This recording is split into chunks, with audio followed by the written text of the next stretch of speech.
I was living Elvis's life. It was all about him. I had to find me. Who was I? I was Elvis's wife. I don't think we could ever have a life that I wanted. I wanted him for myself. What if the voice everyone thought died in 1977 never actually stopped singing? Every Sunday, in a small Arkansas church, a silver-haired preacher opens his mouth, and something impossible happens. The room goes still. People start crying, and longtime fans swear they're hearing a voice the world was told was gone forever. Now, the one woman who knew that original voice better than anyone alive has broken her silence, and what she said has millions questioning everything. The voice that would not stay buried. Right now, across entertainment sites and video channels, a story is spreading that claims Priscilla Presley has finally addressed one of the strangest rumors connected to her late husband. The claim is simple and enormous at the same time. It says that when she was asked about a pastor from Arkansas named Bob Joyce, a man whose singing voice has been compared to Elvis Presley for more than a decade, she gave an answer that left the door open instead of shutting it. Within days, clips and articles built entirely around that claim were circulating everywhere, framed as though Priscilla herself had confirmed there was something to the theory. For fans who have spent decades wishing there was some version of this story where Elvis simply walked away instead of dying at 42, that framing did not just spread quietly. It landed exactly where it was always going to land hardest. This is happening at a strange moment for Priscilla. She recently released a memoir called Softly as I Leave You, Life After Elvis, and gave a rare, deeply personal interview tied to its release. For longtime fans, any comment from her about Elvis carries a weight nobody else in this story can match. She was married to him. She raised their daughter. She has spent nearly 5 decades protecting his legacy. So when her name gets attached to a theory this large, people pay attention immediately. And honestly, they should. But this is exactly where it becomes worth slowing down. The Bob Joyce theory did not start this year, and it did not start with Priscilla. It has been circulating since around 2011, resurfacing again and again every time a new clip of him singing finds its way online. What changed recently is that her name got pulled directly into it, and that single detail is what turned an old internet rumor into something millions of people are suddenly talking about all over again. Social platforms did the rest, turning a handful of loosely worded claims into a headline shared by people who never read a single sentence past the title. Before anyone can understand what Priscilla actually said, they first need to understand exactly who Bob Joyce is and why his voice alone has been enough to convince people for more than 10 years that Elvis Presley never really left the building. The preacher nobody asked to be famous. Bob Joyce has spent decades preaching in Benton, Arkansas, a quiet town that had no connection to celebrity culture until his singing voice found its way onto the internet. He leads his congregation the way pastors have for generations, focusing on faith, scripture, and the people sitting in front of him every single Sunday. None of that would matter to anyone outside his church, if not for one detail. When Bob Joyce sings, especially slower gospel hymns like How Great Thou Art and Amazing Grace, listeners say his tone, his phrasing, and even the way he holds certain notes sound remarkably close to Elvis Presley. Longtime church members describe the moment the music starts as almost physical, a shift in the room that visitors notice within the first few lines, long before anyone tells them who they are supposed to be hearing. The comparisons first spread widely around 2011, when footage of Joyce singing during a service began circulating online. Since then, the theory has resurfaced in fresh waves roughly every few years, each time introducing him to an entirely new audience of Elvis fans who had never heard of him before. People have traveled from other states specifically to sit in his church and listen for themselves, treating an ordinary Sunday service like a chance to settle a decade-old argument in person. Some leave more convinced than ever. Others say the illusion breaks the moment he starts speaking instead of singing, since his speaking voice carries a noticeably different accent and rhythm.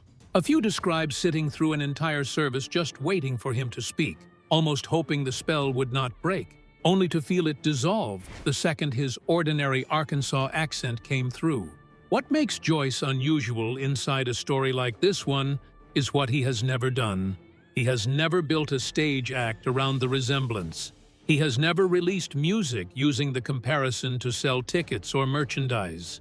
He has never presented himself publicly as anything other than a preacher who happens to have a voice people cannot stop comparing to one of the most famous singers who ever lived. If you have ever heard a stranger's laugh and sworn it belonged to someone you lost, you already understand exactly why that voice alone was enough to keep this story alive for over a decade. None of that explains why so many people needed Priscilla Presley specifically to weigh in. And that answer has everything to do with exactly how close she once stood to the man this entire theory is built around. The woman who carried Elvis's whole story. To understand why Priscilla's name carries so much weight in this story, it helps to understand exactly how much of Elvis Presley's life she was actually part of. She met him in Germany in 1959, when she was only 14 years old and he was serving in the army. She moved to Memphis in 1963 to be close to him, and the two married in 1967. Their only child together, Lisa Marie Presley, was born in February of 1968. Priscilla and Elvis divorced in 1973, but by every account they remained close for the rest of his life. When Elvis died, Priscilla did not step away from his story. She stepped directly into the center of it.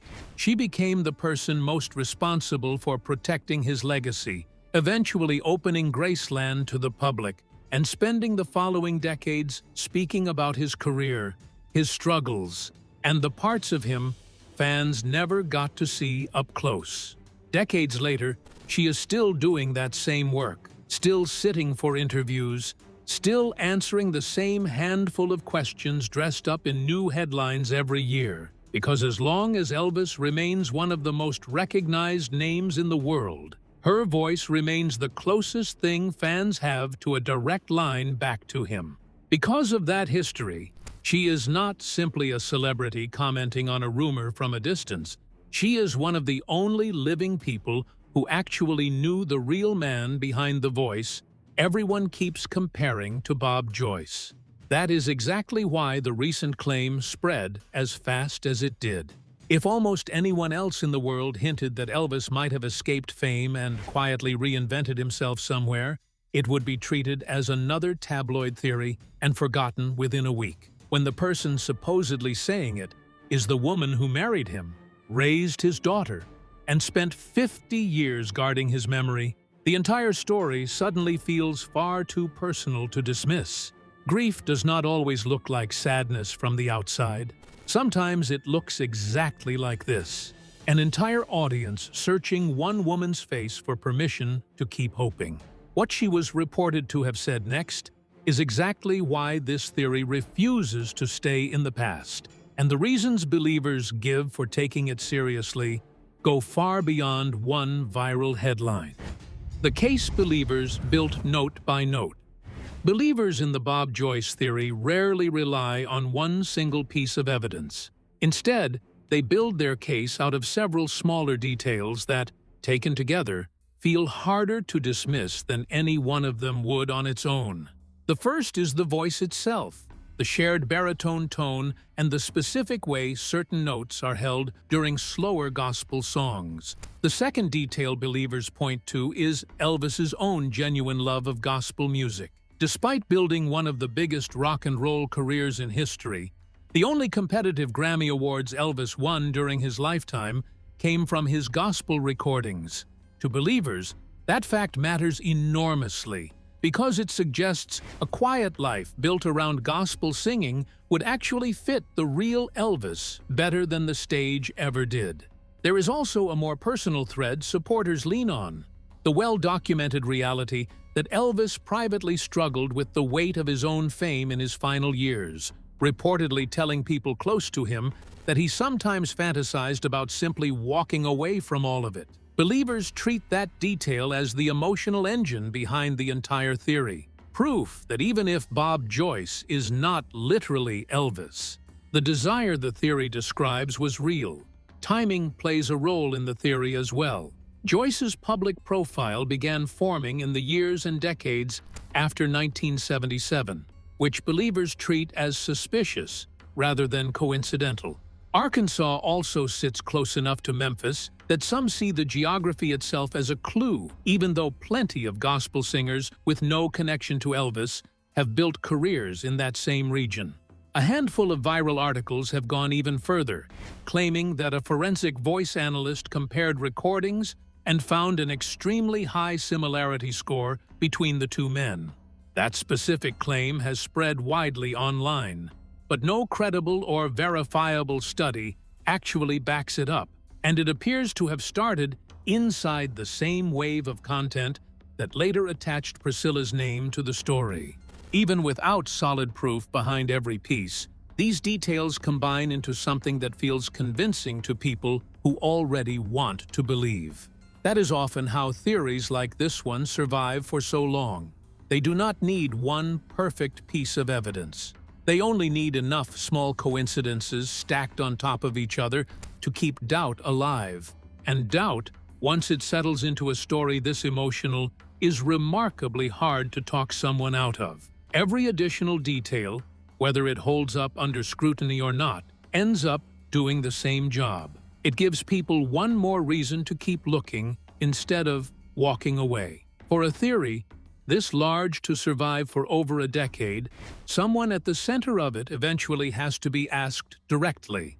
And Bob Joyce has answered that question far more times than most people realize. What Bob Joyce has said all along. Long before Priscilla's name ever entered this story, Bob Joyce had already been answering questions about it for years. In interviews and directly from his own pulpit, he has repeatedly and plainly denied being Elvis Presley, describing himself instead as a preacher who simply loves to sing gospel music and serve the people in his congregation. He has not treated the comparisons as an insult, and by most accounts, he has not treated them as a burden either. Visitors describe him as amused more than defensive, sometimes joking about the resemblance from the pulpit itself, and treating the attention as a chance to bring new faces into his church rather than something to run from. What makes this part of the story genuinely interesting is not that he denied it. Almost anyone in his position would. What is interesting is how little his denial actually changed. Despite saying clearly, more than once, that he is not Elvis, new waves of believers keep arriving anyway, convinced that a plain and simple denial is exactly what someone hiding a secret this large would be expected to give. That is the strange psychological trap sitting underneath this entire theory. The evidence people use to keep believing is not something Bob Joyce said. It is the fact that he said anything at all. Psychologists have a name for this kind of pattern, sometimes called the backfire effect, where correcting a belief directly can end up making a person hold on to it even tighter instead of letting it go. Bob Joyce did not create that effect. He simply became the latest person standing in the middle of it.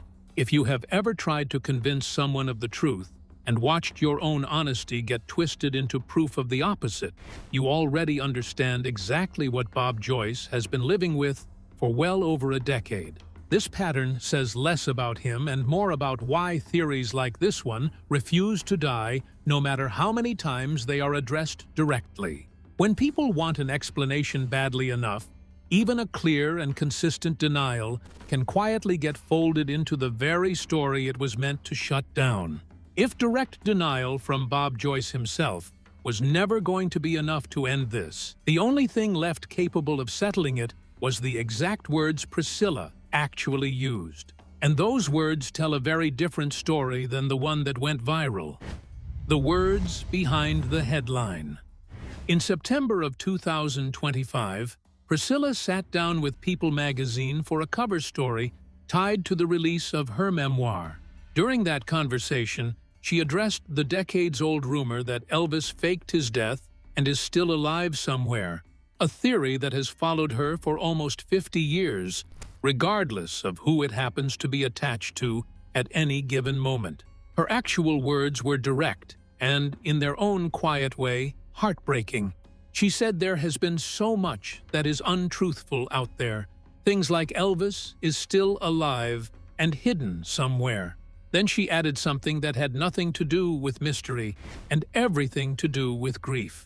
She said, "I wish he was still alive." Read carefully. Those words are not an opening. They are a closing. She is not describing a secret she is protecting. She is describing a wish that has nothing left to hide behind. Coming from a woman who has spent nearly 50 years wishing the same simple thing that anyone who has ever lost someone they loved has wished at some point in their life. That interview happened in roughly the same window of time that the Bob Joyce story exploded back into headlines. And for anyone scrolling quickly through both stories at once, it would have been easy to assume the two were connected. In other conversations over the years, Priscilla has been just as candid about how badly Elvis's death affected her at the time, describing a grief so overwhelming in the months afterward that she has said she barely knew how she was going to keep going. Her recent comments were not a departure from that honesty. They were a continuation of it. But for anyone who slowed down and actually compared her real answer to what was being published specifically about Bob Joyce, something did not line up the way the viral headlines suggested it should. What was missing from every single one of those viral articles turns out to be the one detail that changes this entire story completely. The truth nobody wanted to hear. The real explanation is simpler and a little sadder than the headlines made it sound. Priscilla's September interview addressed the broad, long-running rumor that Elvis faked his death, a rumor that existed decades before Bob Joyce ever became part of the conversation. No public record shows Priscilla was asked about Bob Joyce. The claim came from entertainment articles that repurposed her general comments about Elvis. That distinction matters more than it might seem at first. It means the version of this story that went viral, the one suggesting Priscilla left the door open on Bob Joyce specifically, was never something she actually said.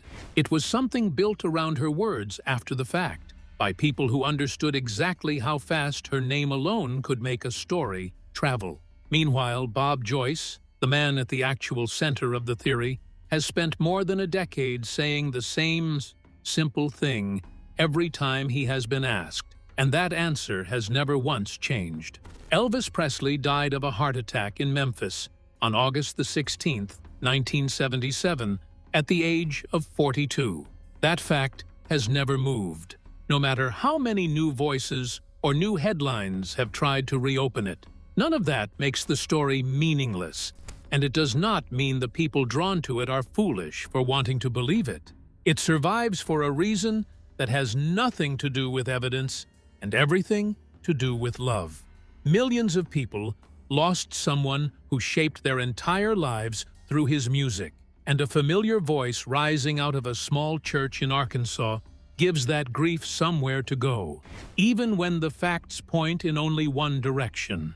Maybe that is the real reason this theory has outlived a dozen debunkings and will likely outlive this video too. Priscilla knows that better than almost anyone, which may be exactly why she has never spent much energy trying to kill a rumor that, in its own strange way, keeps her husband's memory a little more alive. The king is still gone, but every single Sunday morning in Benton, Arkansas, his voice still finds a way to walk back through the door. And for the people sitting in those pews, that alone may be the closest thing to Elvis coming home that anyone will ever truly get. Is that voice just familiar? Or is Arkansas hiding music's biggest secret? Tell us what you believe in the comments, and subscribe for more mysteries behind the legends.